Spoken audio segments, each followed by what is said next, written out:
Let's talk about email a little bit. So, I was working with a client on their email strategy in relation to their calendar strategy, in relation to their remarkable freedom strategy.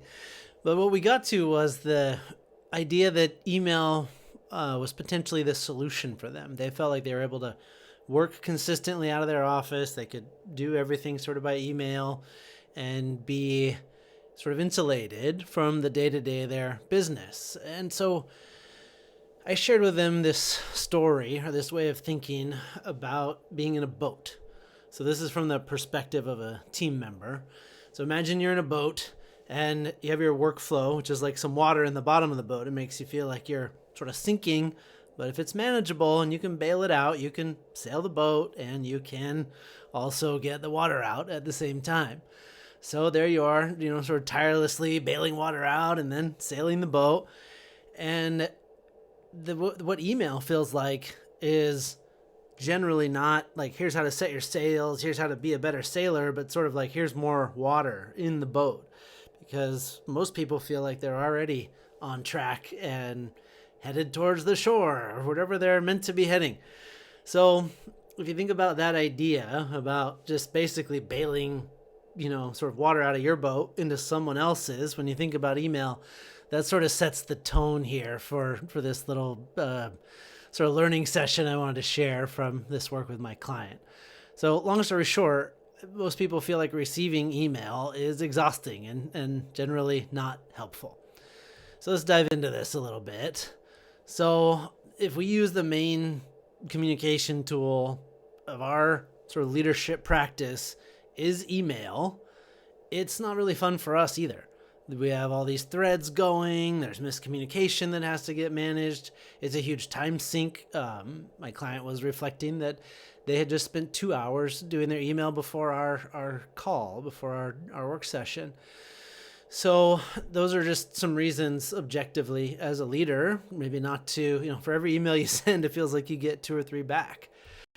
So let's think about a better way and sort of paint the picture of what it can be like if you use other tools and sort of find other ways as far as your primary communication, sort of moving away from email to some of these other ideas. So let's just think about this is a sort of more of an allegory versus directly talking about my client, but it just gives you an idea. So let's say you're a clinic manager and you have endless emails and you swap those for direct communication or sometimes even some sort of collaborative platform where tickets are managed. Those are the types of things you can think about. If you can sort of put things where it's like, hey, these are actually just tasks. Well, one of the things that we see with email is we try to communicate and give the task at the same time. And we have a whole training and module on what we call the perfect ticket. You do have a lot you need to communicate when you're handing off a task. And we'll talk in a minute about how good email can be for following up. But moving off of email, moving to talking to people in person, figuring out like what's not working, keeping sort of tickets where tickets live, communication as much in person, face to face, Zoom, etc., as possible.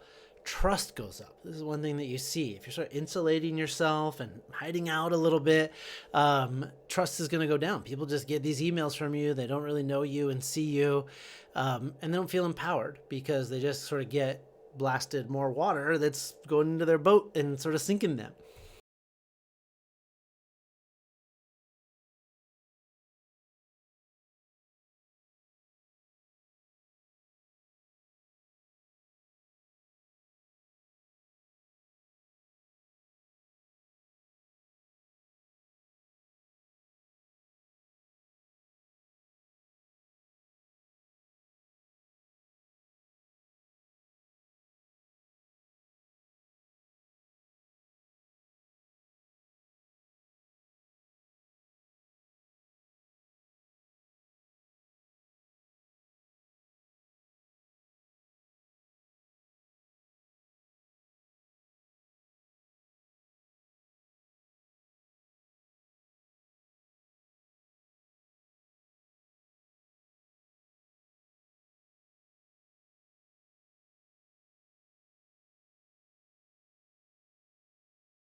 Um, these are just some benefits that you get. I mentioned clarity a second ago.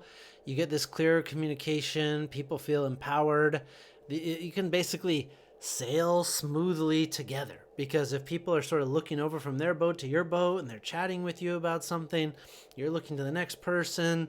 They feel like, hey, we're all sailing here together because we're communicating and collaborating and moving this thing together sort of in unison.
And then here, if you're struggling, if this is like tricky to do and you're thinking, oh man, like Joe made this video, he thinks it's so easy.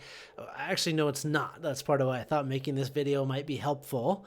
But here's some steps that can get you to that place of sort of transitioning from email, sort of bailing water out of your boat into other people's boat all the time and making it feel like you're sailing together and collaborating. So again, like what are you doing now? What are some collaborative tools you either have access to or could bring into the discussion, or what are some tools you could remove and then consolidate? I think some people like to consolidate to a ticket system, and that can reduce email significantly and again feel like we're sort of all rowing in one direction. Culture of openness, this takes time obviously, but if everyone's used to sort of emailing and dodging each other and all that, sometimes it's like empowering people to share ideas is where you need to start, just like having different types of discussions in meetings, things like that. And then just evolving. It's not like one day you're just like, I'm no more email.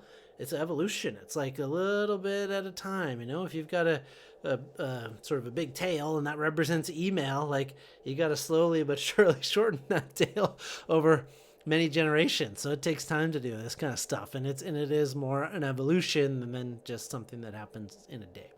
So just some thoughts about if this concept seems really big to you, how to maybe break it down into some ideas about how to solve it. And then if you can transform communication, this will empower your team. This is one of the three things that we talk about in our practice at Remarkable Freedom, which is know yourself, know thyself. If you know yourself, you know your superpowers, what you're really great at. Your team members know their superpowers.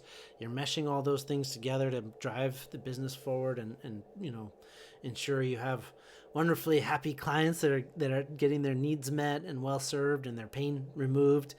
Then we have this part, which has to do a lot of times with delegation and empowerment. Email sort of lives in that part of the world usually.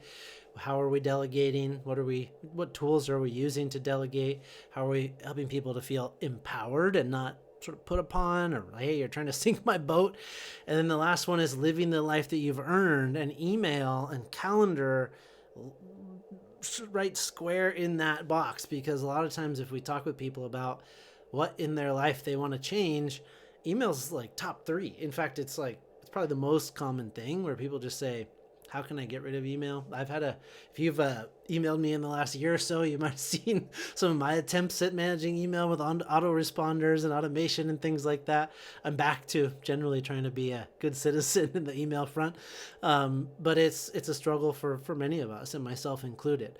And you're not alone if this is difficult for you. So just think through this idea when you're about ready to send a big email. Is it an opportunity to collaborate and empower and not maybe make a team member feel like you're just trying to sink their boat? So hopefully this is helpful, and I hope you have a great day. All right. Bye.